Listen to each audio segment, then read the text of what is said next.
If you haven't been in the loop on this tight end class, or at least what consensus thinks, let me fill you in. There are a ton of day 2 tight ends in this class, to the point where we could be seeing the best overall tight end class in a pretty hot minute. So, let's take some time to talk about it. Who is the best tight end in the 2025 NFL Draft? Let's find out.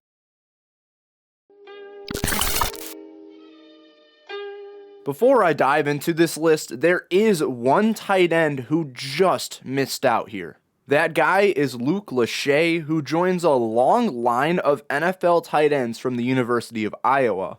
We'll see if he stacks up against him. Alright, let's dive into this list now, beginning at number 10 with Oregon tight end Terrence Ferguson. He's a pretty intriguing prospect in my opinion, but what's holding him back? He's a pretty interesting prospect in my opinion, but what's bringing me in is that he doesn't really have a trait that's holding him back. You know, maybe his route running does hold him back.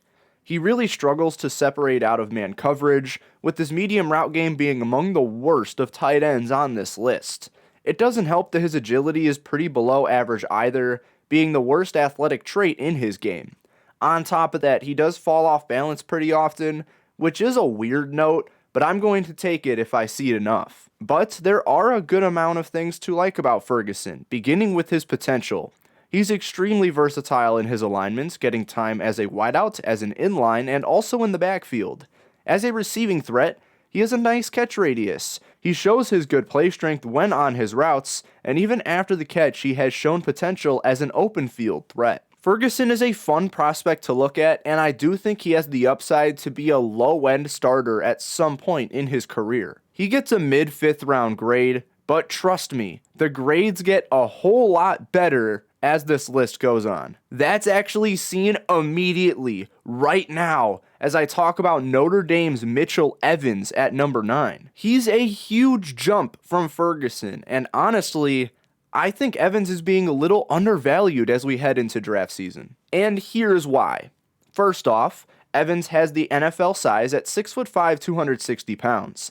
That translates to physicality, which he uses so well when having to make catches through traffic. Tying that in with his solid catch radius, and you have a nice contested catch threat for the league. As a route runner, his spatial awareness is some of the best in this tight end class, and he's agile on top of it. There are some pretty big concerns with him though. First off, his athletic profile is mediocre altogether, below average explosiveness and deep speed, and a lack of open field upside.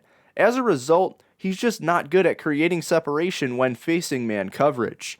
The athleticism isn't all there, and the blocking could use some tooling as well, with him being a pretty mediocre run blocker. The pass blocking is there, along with some of those receiving traits, which does make him a good tight end in the right system. Evans gets an early 4th round grade for me, and he would have been the tight end 4 in last year's tight end class. I think Evans is a sleeper, but I also think Georgia's Benjamin Urasek is the biggest sleeper in this tight end class. He got shoved back in a loaded Georgia tight end room, but what he showed at Stanford is what I think he could show in the NFL. Some of those traits that he showed at Stanford, and also a bit at Georgia as well, included a very solid athletic profile. He has good agility that shows on routes and in the open field, he has good long speed that teams will like, and he has good agility that adds on to his viable route running. Urasek also plays well through traffic, shows good alignment versatility outside of wideout, and is a solid blocker at the line of scrimmage. But on the negative side, he doesn't really have any standout traits. Nothing is going to make him that special tight end unless the right team can unlock it. Furthermore, he ran a lot of flats in the short game and basic routes in the medium game at both schools he played at, and he struggles to engage on upfield blocks mainly because he's a little undersized for an inline tight end. But Urasek is athletic enough and a good enough route runner to make an impact at the next level. I stand by this late 3rd round grade even though he's a consensus 7th round pick. But that means there are 7 tight ends better than this. But despite having that 3rd round tag, here's where I get a little controversial.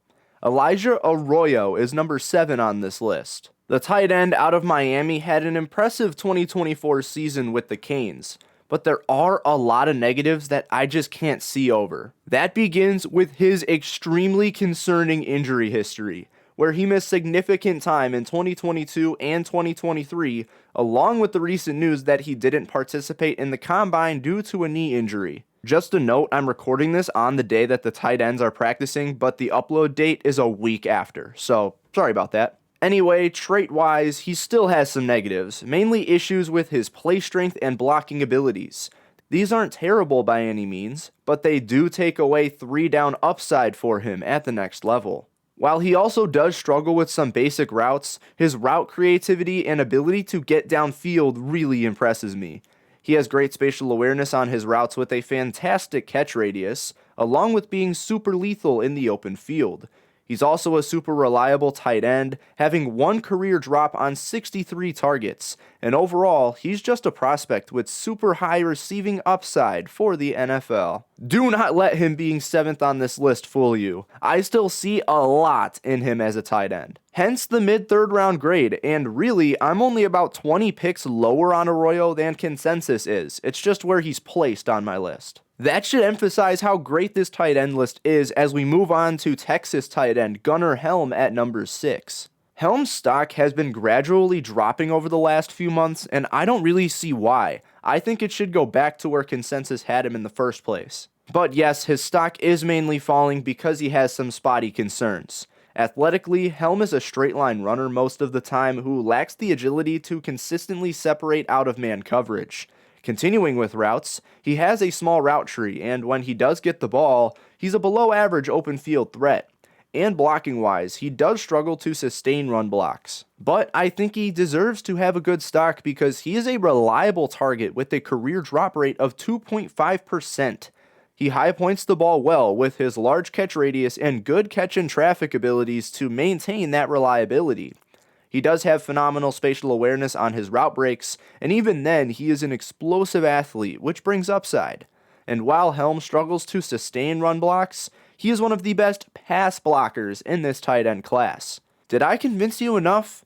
I think Helm will be just fine in the league. We'll see where he ends up selected, but in this stacked tight end class, he gets tight end 6 with a mid-3rd round tag. The number 5 spot on this 2025 NFL Draft tight ends list belongs to Syracuse's Oronde Gadsden. There are so many guys in this entire draft class where I can sit here and be like, wow, I might not have a 1st round tag on this guy, but I really like him. Gadsden is one of those guys, and his receiving skill set is the reason why. The former wide receiver is a crisp route runner at all 3 levels with an expansive route tree and good awareness to get leverage on those routes. At catch point, though, is where it gets interesting. He's a fantastic contested catch tight end with a top-notch catch radius and catch and traffic abilities. That makes him a red zone threat. Add his speed to the mix, and you have a fun prospect. But the negatives are also pretty strong, beginning with the fact that I think he's a bit underwhelming in the open field, at least given his athletic skill set. He also does block with the high pad level, and he missed nearly the entire 2023 season due to injury. I was going to call him just a big wide receiver, but apparently he's put on 10 pounds over the last 7 months or so. And that is where his big stock rise came through. He was initially my tight end 7, but now that he's NFL sized-ish, he's my tight end 5. And he gets an early 3rd round grade while at it, which is pretty impressive for a consensus late 5th. Moving on to number 4, it's kind of hard to work around the combine as I mentioned, as LSU tight end Mason Taylor is going to take the field for workouts. The LSU product has been rising on some draft boards, and deservingly so because this guy is an athlete. Honestly, the athleticism shows everywhere. I graded his agility, deep speed, explosiveness, and open field capabilities all the same. He uses that agility and short burst to create separation on routes, and he uses that speed to get open downfield. He also does a great job at finding soft spots, but if he is covered, he uses his good catch radius and reliable hands to bring that ball in. He's just 100% a NFL skill set type player. On the downside, these negatives are fairly concerning. First off, he has a pretty small route tree. He ran a ton of checkdowns, check releases, and drag routes in college. Teams won't like that. In the blocking game, he pans out as a mediocre run blocker with below average play strength. And even with that agility and explosiveness, he does struggle to separate against safeties at times.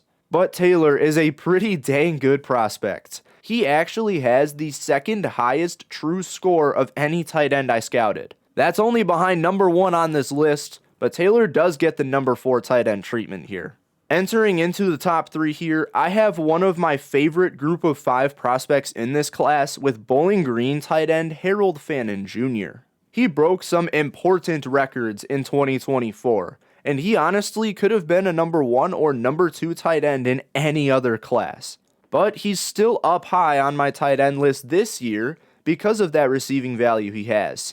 He has elite hands coming in at a 2.7% career drop rate. He has top-notch awareness as a route runner, very nice deep speed to go vertical on his routes, and he works well in space. On top of all of this, he is super versatile in his alignments and a super good run blocker, especially out of the backfield. Oh, and those FBS receiving records are pretty neat too. But coming from the MAC and coming in undersized at 6'3", 231 pounds, there are some pretty big concerns. First off, Fannin's route tree is fairly small in the same way that Taylor's is. This could be the team using his strengths to their advantage, but it could also be scheme limitations. Besides, there are already scheme questions with a lot of designed plays directed for Fannin. I am super excited to see Fannin translate. He is a very nice G5 prospect in a draft class full of very nice G5 prospects. He gets himself a late second round grade, which is actually tied with my number 2 tight end on this list. And that number 2 tight end is Michigan's Colston Loveland, who was flirting with that number 1 tight end spot mid-season. But that idea is starting to go away. But he is still super talented. But why is that going away? Well, most of it comes from his blocking ability.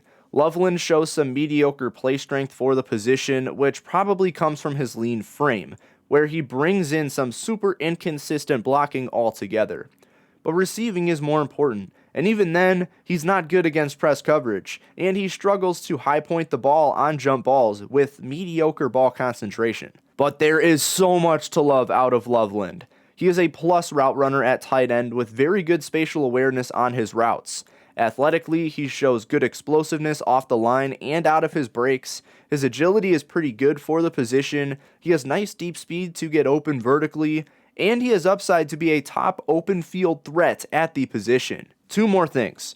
He is super alignment versatile, and he has a good catch radius. I did enjoy Loveland on tape, but I also don't see him as a first round pick in my eyes, but that's still probably where he'll go. Still, he gets himself a nice late second round grade, which means finally, the number 1 tight end in the 2025 NFL Draft is none other than Penn State's Tyler Warren. I know I'm not alone here, like I am on a lot of stuff, but I also do think that Tyler Warren is a pretty polarizing prospect, and I'll get into that here soon. But at the same time, he has some of the biggest upside of any player in this draft.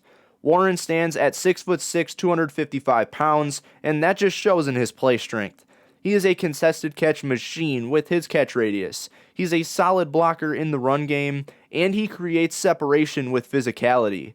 He also creates it with explosiveness, which is also seen when he's in the open field. He has good spatial awareness with doing a nice job finding soft spots, and he was the Penn State passing offense in 2024. But my favorite part about him is his alignment versatility and his ability to play wide out, slot, inline, quarterback, running back, center. It's unreal. But the polarization comes from his route running. He does come out of his route breaks a little slow. His agility is not great on those routes, and he even pushes off a little too much at times. He also can be too patient when blocking the run and even the pass. And generally, he just has this weird inconsistency, that being that he needs refinement in several different aspects. But with that inconsistency, I still did not hesitate to give Warren a first round grade. He has so much talent, and it's not like polarizing players don't go high in the draft. Cam Ward is a potential number 1 pick. But with that being said, Tyler Warren is the number 1 tight end in the 2025 NFL Draft. Wait, are you not subscribed yet? Well, do it now. I release content like this all the time and would really appreciate your support. I'm Chase Keller from Chase Keller Journalism, and I will see you all next time.